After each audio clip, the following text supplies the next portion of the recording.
Welcome everyone, it's BLÜBEARD here, the host of the MMA betting show, Blue FC, here to teach you some betting basics. In this one, we'll be quickly talking about American odds, also known as Moneyline Odds, the plus-minus odds that you're going to see all over the place. First, I'll point out that there's three main types of odds that you'll hear people talking about. You've got the American odds that we'll be talking about here today. That's those plus-minus odds. You've got the British odds with all the fractions. And finally, European odds, the ones with the decimals. If you want to hear me talk about the other kinds, they'll be linked in the description below. So what are the American odds? Like I said, those are the plus minus numbers that you see all over the place. This is the most common style you'll see in North America, and it's the one you'll see pretty much everywhere if you watch the UFC or boxing. It's a little confusing at first, but once we get into it,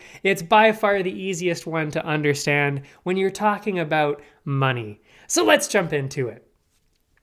When you see the numbers, the way to think about it is in terms of money. That's why it's written the way it is. Whenever you see that plus next to the number, imagine you're spending $100 on your bet. When you see that plus, that means if you were to win your bet, you get your $100 back plus the number in the odds. So let's say it's a UFC night and your favorite fighter is at plus 165.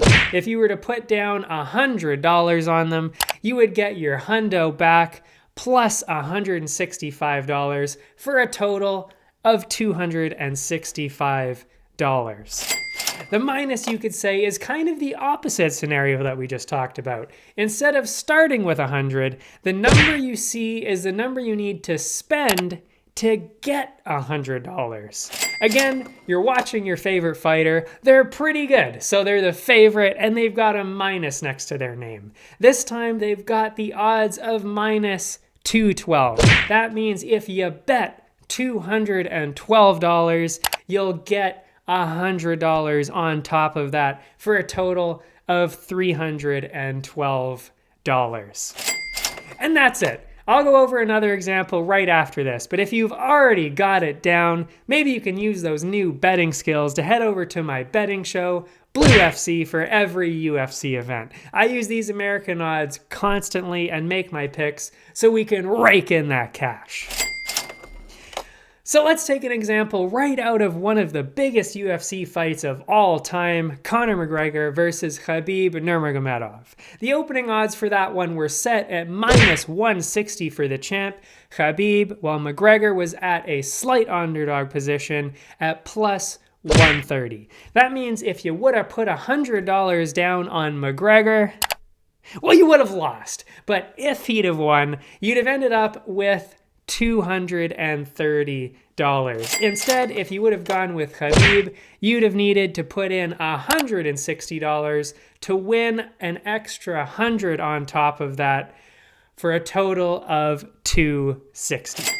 Of course, there's math involved if you bet anything other than what I just said, but these are the basics. That's what we're doing here, and hopefully now you understand what those numbers mean. If you want to learn about the other kinds of odds, those are all linked below. If you want to learn about some other betting basics, we're going to be doing some other videos to help maximize that money, especially if you want to join me at Blue FC to talk about the best bets in the UFC. If you've got any other betting questions, leave them in the comments below. I'll answer them and maybe even make another video about it. But that's it for now. Thanks for watching. See you next time.